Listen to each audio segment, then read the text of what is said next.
Shout out to them people.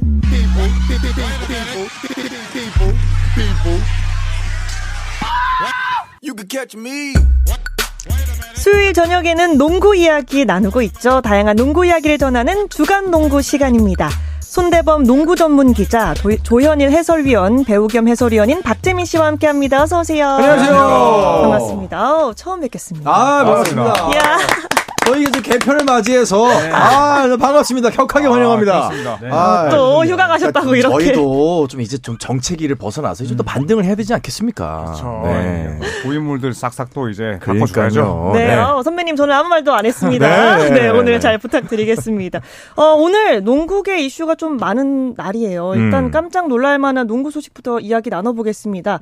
양희종 선수가 은퇴를 선언했어요. 그러니까요. 좀 갑작스럽다고 느끼는 팬들이 많을 것 같습니다. 일단 보도자를 통해서 이번 시즌 마지막 홈 경기에서 네. 양희종 선수의 은퇴식을 한다고 해요. 네, 네. 그날 좀 캡틴데이, 양희종 선수가 지금 주장이다 보니까 캡틴데이로 지정을 해서 이제 양희종 선수의 마지막 정규리그 경기를 또 팬들과 함께하겠다라고 발표했는데 네.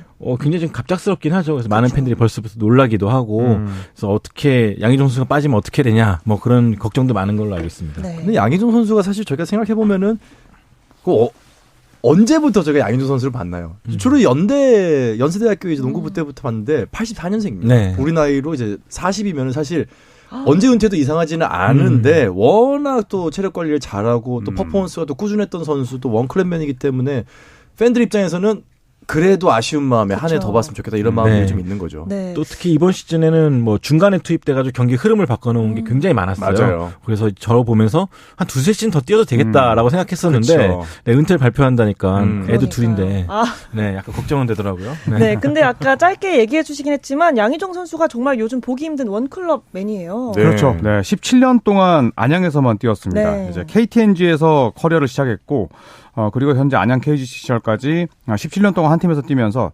우승 3번, 그리고 정규 시즌 우승 1번, 그리고 2014년부터 주장을 맡았고, 그리고 또 이 KGC뿐만 아니라 국가대표에서도 엄청난 활약을 펼쳤거든요. 네, 그래서 농구 팬들이라면 뭐 양희종 선수의 이런 업적이나 또 실력을 모두가 높이 평가하고 있습니다. 네. 많이 아쉬워할 법해요. 팬들이 보기에. 네. 어떠세요? 그래서 아마 이제 굳이 이제 이번에 은퇴식이 빨리 알린 것이 보통 선수들 같은 경우 시즌 끝난 다음에 네. 약간 관심이 식었을 때 은퇴 발표하고 그렇죠. 다음 시즌 다 잊었을 때 개막식 때 양복 입고 나와가지고 은퇴를 하잖아요. 그것보다는 이 선수의 마지막을 좀 우승과 함께 끝내고 싶다라는 그런 의도가 좀 있었던 것 같아요. 그렇죠. 그래서 또 우승률 높기 아쉬움도 달랠 겸 우승으로 멋지게 마무리하겠다. 뭐 그런 의지가 담긴 것 같습니다. 네. 정말 우승해야겠는데요. 열망이 가득할 것 같아요. 그렇죠. 가능성이 굉장히 높죠 지금. 맞습니다. 네. 뭐 마지막 본인의 이제 이 농구 커리어 게임을 이제 우승으로 장식하면 뭐 그보다 더 영광스러울 수 없을 것이고 또 현재 뭐 정규 시즌 우승이 거의 확실시 되는 상황이기 때문에 네, 그 어느 때보다 또 우승 가능성이 아주 높습니다. 네. 양희종 선수의 아쉬운 은퇴 이야기는 여기까지 들어보고요. 오늘은 또 이현중 선수 소식 이야기 안 해볼 수 없을 것 같아요. 오늘은 이응, 히읗, 지읒의 날입니다. 와. 양희종, 이현중. 야. 갑시다. 무슨 네. 소식인가요? 본인이 하는 거 아니에요? 저는 그냥 던지는 역할. 말씀하실 것처럼. 이현중 선수가 이제 G리그에 합류를 했죠. 네, 그쵸. 저희 새 MC 오신 것만큼은 기쁜 소식인데. 네. 네. 이현중 선수가 마침내 이제 새로운 팀을 찾았습니다. 네. G리그, 그러니까 NBA 마이너리그인 G리그에서 골든스테이트 워리어스의 산하팀인 산타크루즈 워리어스와 네. 이제 공식 계약을 했다는 것이 이제 그렇죠. 홈페이지를 통해서 밝혀졌고요. 그래서 홈페이지 가보시면은 키 6피트 7인치, 체중 218도에 등번호 28번으로 소개가 되고 있습니다. 네.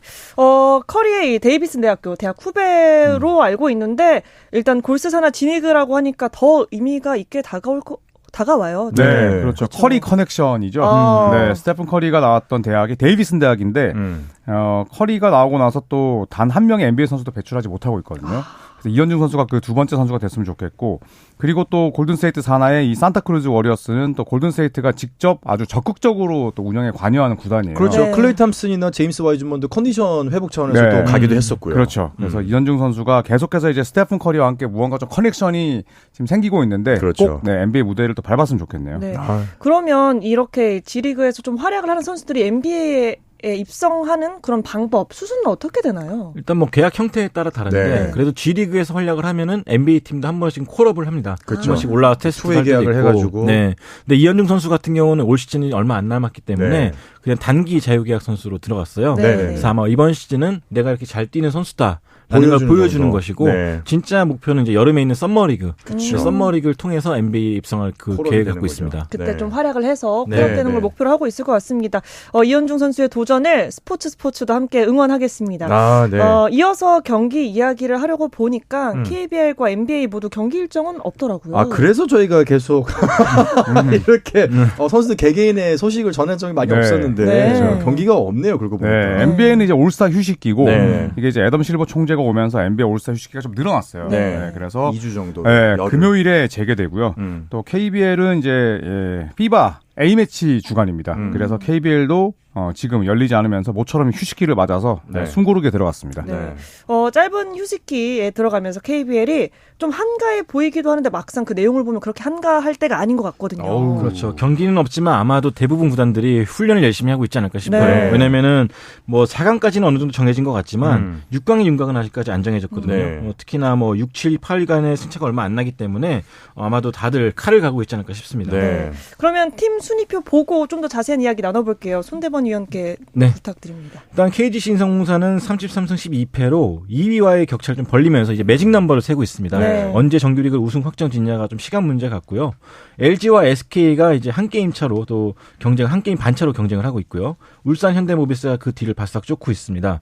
5위 고양 캐롯과 수원 KT도 안심할 만한 상황은 아닌 게 7위 KCC와 DB도 좀 엎치락 뒤치락 하는 사이에 계속 조금씩 기여를 좀 올리고 있거든요. 특히나 DB 같은 경우도 뭐 외국 선수 교체까지 좀 생각할 정도로 마지막 스퍼트에 좀 힘을 기울이고 있고요. 네. 삼성은 어떻게든 간에 탈꼴찌가 목표인데 최근 경기력을 봤을 때는 좀 어렵지 않을까 생각합니다. 네. 일단 말씀하신 것처럼 이 6위기권 플레이오프 마지노선 6위권이 굉장히 촘촘해요. 네, 그렇습니다. 현재 KT와 KCC가 승차 없이 지금 6위, 7위인데 원주 DB도 한 경기밖에 차이가 나지 않습니다. 네. 또 한국가스공사도 뭐 최근에 긴 연패에서 벗어났는데 사실상 이 네 팀이 좀 한 장의 티켓을 놓고 좀 싸우는 형국이거든요. 그렇죠. 네, 또 가장 유리한 쪽이 뭐 수원 KT이긴 하지만 또 KT는 KCC보다 또 두 경기를 더 치렀기 때문에 끝까지 가봐야 뭐 정규리그 종료일까지 가야 6강 플레이오프 마지막 티켓의 주인공이 가려질 것 같습니다. 네. 그러면 이 세 팀의 전적과 현재 전력을 놓고 6위 경쟁을 좀 더 깊게 파악해 보고 싶은데 일단 6위 지금 자리하고 있는 KT의 상황은 어때 보이나요? 네, 일단 좋았다 나빴다가 반복되는 것 같아요. 일단은 뭐 약체 팀을 상대로는 좀 꼭 이겨야 되는 경기가 있는데 그런 경기들마저 좀 놓치고 있고 네. 또 강팀과의 경기, 그러니까 현재 전력을 좀 냉정하게 볼 수 있는 이 상위권 팀들과의 경기에서도 열세를 보였습니다. 특히나 SK, 현대모비스전 연패가 좀 아쉬웠는데 경기에서 가장 좀 앞장서줘야 됐을 양홍석 선수가 두 경기 연속으로 좀 4점에 묵직거든요. 그러니까요. 네, 이게 좀 팬들한테도 그렇고 또 좀 약간 충격으로 다가왔는데 네. 결국 KT가 무사히 좀 6위에 올라가려면은 이 국내 선수들이 좀 더 활약을 해줘야 되지 않을까 싶습니다. 네. 좀 안정적으로 6위를 지키려면 좀 그런 게 필요할 것 같은데요. KCC도 좀 반등하는가 싶더니 그렇게 크게 순위를 올리지 못하고 있는 것 같아요. 네, 뭐 부상과 외국인 선수 변수 때문이죠. 네. 네, 일단 NBA 선수 출신이 론데올리스 제퍼슨이 이제 태업 논란을 낳고 퇴출을 당했고요. KCC가 급하게 디온 탐슨이라는 선수 영입을 했지만 얼마나 또 호흡을 잘 맞출 수 있을지는 의문입니다. 네. 그리고 이승현 선수는 팔꿈치 부상을 딛고 좀 빠르게 복귀했는데 네. 하지만 이 허웅 선수가 올 시즌에 거의 뭐 나오지 못할 예정이고 또 라가노 선수도 이제 나이가 들면서 30분 이상 뛰었을 때 그렇죠. 네, 굉장히 에너지가 떨어지거든요. 체력 저하가 좀 보이는군요. 네, 그래서 이 KCC도 순위를 올리는 건 좀 어려운 목표가 되지 않을까 개인적으로 생각을 해봅니다. 네. 사실 시즌 전에는 이 KCC가 우승도 가능하다 이런 얘기가 있었는데 좀 꽤 아쉬운 상황이네요. 네, 뭐 조현일 위원의 말대로 이승현 선수의 부상, 또 그 뒤에 따라온 허웅 선수의 이탈, 네. 이게 가장 큰 아쉬운 부분인데 특히나 뭐 발목 인대 파열에서 좀 아마 빨리 돌아오지 못할 거예요, 허웅 선수가. 그렇죠. 네, 그래서 그 부분이 가장 큰 공백으로 남지 않을까 싶습니다. 허웅 선수의 부상은 아무래도 KCC의 아쉬움일 수도 있지만 KBL 전체적인 아쉬움일 수도 있어요. 왜냐하면 올스타 투표 1위를 하는 선수이기 때문에 이 선수의 부상으로 인해서 허웅 선수의 플레이를 보지 못한다. 네. 네, 저랑 소속사가 같아서 하는 얘기가 아니라 굉장히 아쉽습니다. 흥행적인 부분에서도 좀 아쉬울 수 있는 그렇죠. 상황이네요. 네, 굉장히 좀 아쉽죠. 네.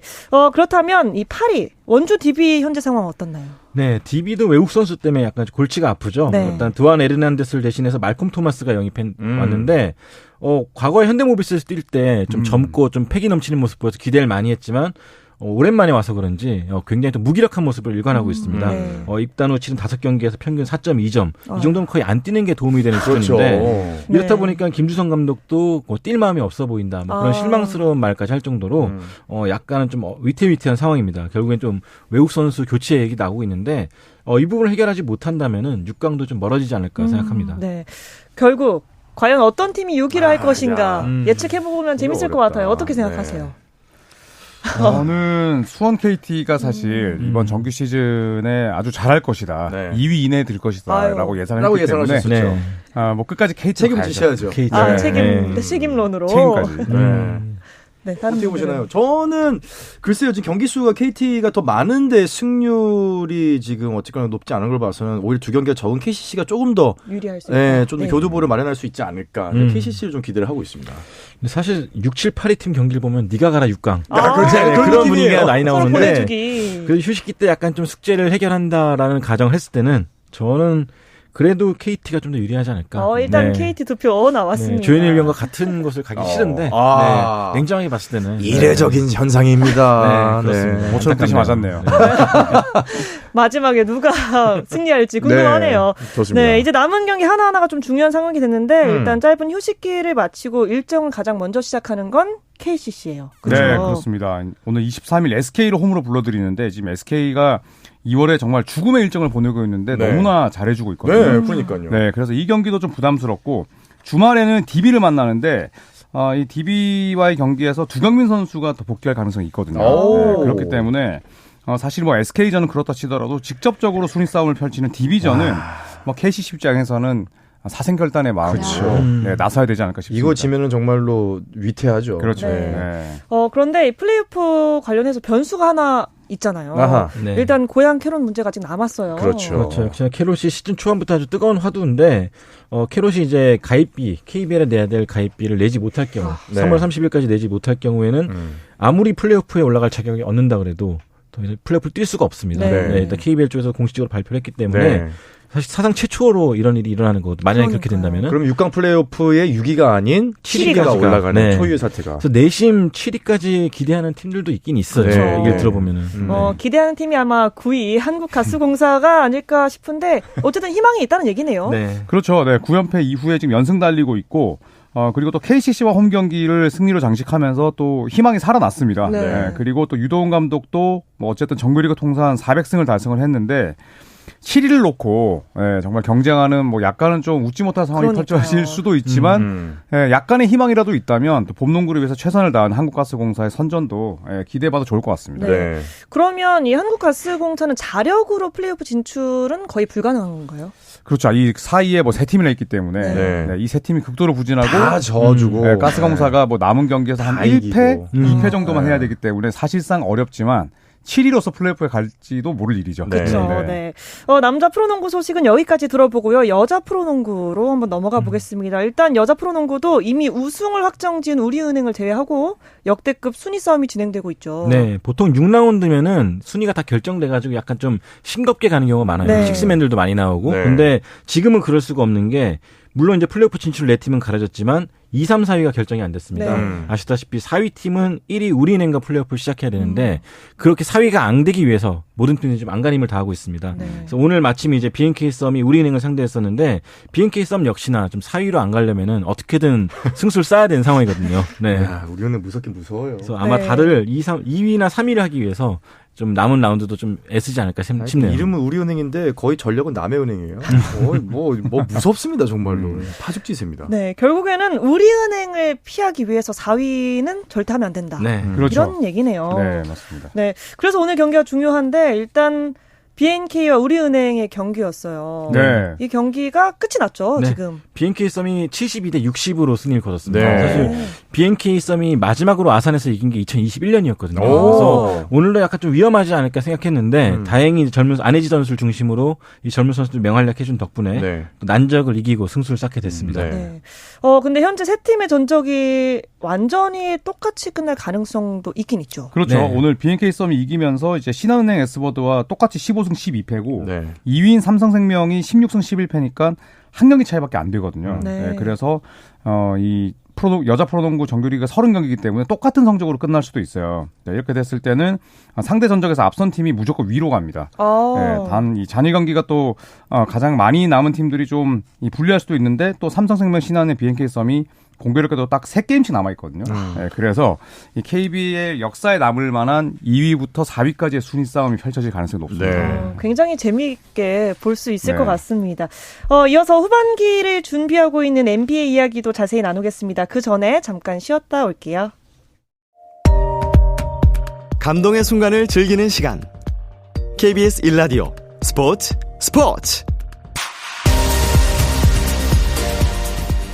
수요일 저녁 농구 이야기 주간 농구 듣고 계십니다. 손대범 농구 전문 기자, 조현일 해설위원과 또 배우 겸 해설위원인 박재민 씨와 함께하고 있습니다. NBA 이야기 시작해 보겠습니다. 현재 올스타 휴식기 중이죠. 네. 언제부터 들어갔죠? 18일부터 올스타 휴식기였고요. 네. 네, 올스타 전야제와 또 이 올스타 본경기를 끝내고 오늘 24일에 재개하게 됩니다. 네. 각 팀별로 25경기가 안 남았기 때문에 각 팀 모두들에게 아주 매 경기가 대단히 중요할 것 같습니다. 네. NBA 올스타전은 항상 좀 재밌고 화제가 많이 됐던 것 같은데 그렇죠. 이번 올스타전은 어떻게 보셨어요? 선수들도 비판을 했죠. 뭐 거의 이런 레이업 골든 로드를 본 적이 없다. 뭐 다 비켜주고 이거는 뭐 농구가 아니었다라고 선수들조차도 뭐 비판을 할 정도였으니까 사실 팬들 입장에서는 기대했던 것만큼의 재미는 좀 누리지 못하지 저는 않았을까. 전반 보고 껐습니다. 아이고. 네. 좀 심하긴 했어요. 네, 못 보겠다 싶어서. 정말 재미가 네. 없었다. 전문가가 그래도 되나요? 저는 4쿼터까지 네. 다 봤습니다. 네, 전 전문가니까요. 네, 저도 그랬는데. 네, 저는 죄송합니다. 뭐 그게 어떤 영향을 주지 않을 것 같아요. 이렇게 좀 중간에 끄실 정도로 네. 재미가 없었는데 메인 이벤트를 좀 재밌게 만들기 위한 방법을 모색해야 될 것 같아요. 이게 참 좀 어려운 것 같아요. 네, 코비 브라이언트가 사망하고 나서 이제 이 애덤 실버 NBA 총재가 이제 타겟 스코어, 그러니까 그렇죠. 이기고 있는 팀의 점수에 이제 코비 브라이언트의 백넘버인 24를 더해서 네. 게임 클락을 없애고 샷 클락만 추가하는 이제 타겟 스코어 제도를 도입을 했는데 이게 굉장히 재밌었거든요. 그래서 네. 24점에 먼저 도달하는 팀이 네. 가져가는 거죠. 승리의 영광을. 그런데 사실 뭐 이기는 팀이 이제 이기는 쪽의 이름으로 장학금을 좀 더 준다는 맞아요. 그 이득 이외에는 사실 다른 게 없어요. 네. 네, 그리고 또 정규 시즌이 워낙 빡빡하다 보니까 선수들도 서로 다치지 않는 게 다칠까 중요하다 봐. 보니까 좀 이 올스타전이 좀 설렁설렁 뛰는 분위기로 바뀌었습니다. 다치지 않고 이건 이렇게 하기 위해서요. 네, NBA 사무국도 좀 풀기 어려운 난제가 아닐까 싶네요. 근데 사실 이 코비의 24점을 기록하는 그 첫 해에는 정말 재밌었거든요. 네. 선수들이 정말 이게 정규 시즌이라고 방불케 할 정도로 정말 재밌는 경기가 이어졌었는데 이번에 경기 중에 보면은 이제 루카 돈치치가 마이크를 메고 경기 중에 생중계로 뛰고 있는 선수의 목소리로 인터뷰를 우와. 하는 장면이 있었어요. 근데 레이업을 들어가는 선수를 보면서 루카 돈치치가 뭐라고 하냐면은 저는 이 선수 다치게 하고 싶지 않습니다 하면서 완전 물러서는 장면이 나왔거든요. 근데 그런 거를 보면은 사실 선수들이 이번에 어떤 마음으로 임했는지 물론 선수들의 입장이 나쁘다는 건 아닙니다. 네. 부상을 피해야 되고 굉장히 빡빡한 일정이 있기 때문에 하지만 그 임계점을 약간 넘어선 상태에서는 과연 이제 사무국이 어떠한 제스처를 취해서 좀 이제 재미의 방편을 마련할지가 좀 기대가 됩니다. 네, 좀 이해는 되면서도 좀 과했다 이렇게 그렇죠. 표현할 수 있을 것 같아요. 그리고 또 뭐 재미가 없었다라고 평가받는 이유 중에 하나가 슈퍼스타들이 결정한 것도 한몫한 것 같아요. 네, 제가 결정을 그렇죠. 했죠. 네. 예, 죄송합니다. 네. 스테픈 커리라든지 뭐 케빈 듀란트, 자이언 윌리엄스, 뭐 대스타들이 좀 빠지게 됐고 뭐 아테토쿤보도 그렇고 르브론 제임스도 후반을 뛰지 않았었는데 제 생각엔 이제 이 슈퍼스타들이 워낙 또 큰 무대를 많이 누려봤기 때문에 이 선수들은 설렁설렁 하다가도 언제 힘을 줘야 될지 좀 알거든요. 그렇죠. 근데 이번에 뽑힌 선수들이 너무 연차가 작고 또 메인 무대 서본 적이 없는 선수들이 많다 보니까 그렇죠. 한 번 풀어지니까 끝까지 풀어진 것 같아요. 르브론도 네. 경기를 1쿼터만 뛰고 안 뛰었고 네. 약간 약간 좀 좀 안 뛰었기 때문에 그런 분위기를 좀 쪼여주고 풀어주는 슈퍼스타들이 좀 있었어야 되는데 맞아요. 그게 없다 보니까 네. 더 약간 좀 싱거우지 않았나 싶어요. 그렇죠. 그래서 또 반대로 전야 행사가 훨씬 더 재밌었다 이런 이야기도 나와요. 전야제 너무 재밌었습니다. 네. 저도 사실 중계하면서 진짜 신이 났었는데 일단 뭐 3점 컨테스트도 데미안 릴라드가 버디힐드를 딱 한 점 차로 제쳤는데 딱 한 점 차로. 마지막 구간을 다 집어넣어서 역전을 했어요. 네, 그리고 우승을 했고 덩크 컨테스트에서는 이 맥클렁이라는 190cm가 안 되는 백인 덩커가 단 하나의 실패 없이 모든 덩크를 다 성공시켰고 세상에 선보이지 않았던 두 개의 덩크를 선보였거든요. 그래서 이 전야제가 이번 올스타전을 살렸다. 볼 수 있습니다. 이것마저 그렇죠. 없었으면 좀 큰일 날 뻔했겠는데요. 큰일 날 뻔했죠. 현지 중계진들도 이 맥클렁이 그러니까 맥클렁이 덩크 콘테스트의 생명력을 다시 불어넣었다, 살렸다라고 표현을 하더라고요. 그 정도면 최근에 워낙 재미가 없었기 때문에 이게 전야제 그리고 본 경기가 다 재밌는 해가 별로 없는 것 같아요. 전야제가 재밌으면 본 경기가 재미없고 작년 같은 경우는 전야제가 너무 재미없었고 본 경기는 또 볼만했고 그렇거든요. 그랬군요. 이렇게 올스타가 좀 진행되는 동안 선수들 이동도 꽤 있었고 또 감독 경질 소식도 있었어요. 아이고야. 네. 그렇죠. LA 레이커스에서 이제 트레이드됐던 웨스트브룩 유타 재즈로 갔다가 이제 방출 수순을 받고 LA 클리퍼스로 이적됐죠. 네. 그러니까 거의 이사를 안 했습니다. 팀만 옮긴 것뿐이고. 네. 패트릭 베벌리도 마찬가지로 이제 고향인 시카고 불스로 이적을 했고요. 그렇죠. 케빈 러브 선수, 클리브랜드에 아주 오랫동안 뛰었던 베테랑 선수였는데 이 선수 역시 이제 마이애미 히트로 이적을 했습니다. 그렇죠. 네. 그리고 애틀란타 호크스의 맥밀란 감독 역시나 시즌 초반부터 말이 많았었는데 해고가 됐죠. 결국 해고가 됐습니다. 네. 경질됐군요. 세 분은 이 중에서 어떤 이슈가 좀 더 눈에 들어오던가요? 웨스트브룩의 클리퍼스에 가니까. 웨스트브룩이죠. 네. 왜냐하면 이제 클리퍼스 선수들은 웨스트브룩 영입했으면 좋겠다. 그런데 구단 수뇌부는 우리는 관심 없다. 라고 이야기를 했다가 결국 이제 선수들 손을 들어줬거든요. 그렇죠. 네, 그래서 이 스타 파워를 또 볼 수 있었던 선수 이동 사례라. 맞습니다. 웨스트브룩의 클리퍼스 행이 좀 가장 기억에 남습니다. 재밌었던 부분이군요. 그런데 이 베벌리 얘기를 좀 해보자면 레이커스를 떠나면서 레이커스를 플레이오프에서 탈락시키는 것이 목표라고 했어요. 조금 감정적인 답이 아닐까 싶기도 한데. 저는 베벌리 이런 면이 참 좋은 것 같아요. 우리 편일 때는 니캉 내캉 이건데 떠나는 순간 너 누군데? 뒤도 안 돌아보고. 뒤도 안 돌아보고 완전히 정말 득달같이 달려드는 그 모습이 베벌리를 현재까지의 모습으로 이끌어왔고 좀 NBA 데뷔하고 나서도 어머니와 같이 정말 불우하게 살았던 베벌리가 이런 마인드가 있었기 때문에 어떻게 보면 레이커스에서도 정말 앙숙 같았던 웨스트브룩하고 또 한 팀을 한 거고 이제는 이적을 했기 때문에 레이커스가 갈 길이 되게 바빠요. 그렇죠. 그렇기 때문에 시카고 불스와 2경기가 남았는데 여기서 지금 큰일 납니다. 아마 베벌리가 그래서 더 일을 갈지 않을까. 그럴 것 같습니다. 또 이 경기 보는 맛이 있겠네요. 베벌리가 자기의 말을 지킬 것인가, 그렇죠. 못 지킬 것인가. 네, 또 레이커스도 플레이오프 행을 장담할 순 없지만 베벌리가 이번에 합류한 시카고도 좀 마찬가지 상황이죠. 그렇죠. 네, 뭐 레이커스랑 시카고랑 뭐 독인 개긴입니다. 네, 뭐 이대로 가다간 플레이오프 탈락이 유력하지만 또 반대로 기회가 남아 있는데. 시카고는 이 전반기에 치른 마지막 6경기를 모두 졌습니다. 그리고 또 오늘 론조볼의 시즌 아웃을 발표했거든요. 대신에 이제 그 자리를 패트릭 베벌리로 채워야 되는데 일단 뭐 더마드로잔이나 잭 라빈, 뭐 코비 화이트 이런 선수들의 수비력이 워낙 좋지 않기 때문에 베벌리가 가세하면서 이 불스의 일선 수비가 어떻게 달라질 것이냐. 이것도 재미있는 관전 포인트가 되겠습니다. 네. 그렇다면 레이커스는 어떻게 보세요, 손대범 기자님? 멤버 영입이 좋았습니다. 네, 디안젤로 러셀, 말릭 비즐리, 벤더빌트. 근데 중요한 건 이제 이 세 선수가 아니라 르브론 제임스와 앤서니 데이비스의 건강인데 그렇죠. 여전히 좀 불안합니다. 르브론도 올스타 때 손가락을 다쳤고 그래서 남은 경기에서 좀 어떻게 하냐가 중요한데 저는 약간 비관적이 되지 않았나 슬슬. 승차도 벌어지고 있고 어렵지 않을까 싶습니다. 우리가 현실을 자각했네요. 보고 계시네요. NBA 후반기 관전 포인트 말씀해 주시면 좋을 것 같아요. 아무래도 이제 뭐 인기 있는 구단들이죠. 뭐 레이커스 특히나 이제 클리퍼스 이런 팀들이 계속 성적을 좀 잘 내고 특히나 레이커스 같은 경우가 서부에서 반등을 할 것이냐. 그리고 뭐 포틀랜드 같은 팀들이 데미안 릴러드 또 요즘 또 뭐 3점 슛 콘테스트 했기 때문에 올라갈 것이냐. 그리고 동부에서는 아무래도 인디애나가 이제 올라갈 것이냐. 이런 부분들이 아닐까요? 네. 왜 그러시죠? 저는 어처구니 없어가지고. 저는 인디애나가요? 네. 저는 플레인 토너먼트. 그렇죠. 9위부터 10위 양대 컨퍼런스 이 네 팀의 주인공이 누가 될지가 재밌을 것 같아요. 맞아요. 좋습니다. 네, 저는 피닉스 선즈가 케빈 듀란트와 함께 얼마나 올라갈 수 있을지 지켜보고 싶습니다. 네. 후반기 NBA 상황도 좀 재밌게 지켜볼 수 있을 것 같습니다. 이 이야기를 끝으로 이번 주 주간 농구는 마치도록 하겠습니다. 손대범 농구 전문 기자, 조현일 해설위원, 또 배우 겸 해설위원인 박재민 씨와 함께했습니다. 세 분 너무너무 고맙습니다. 감사합니다. 다음 주도 나오세요.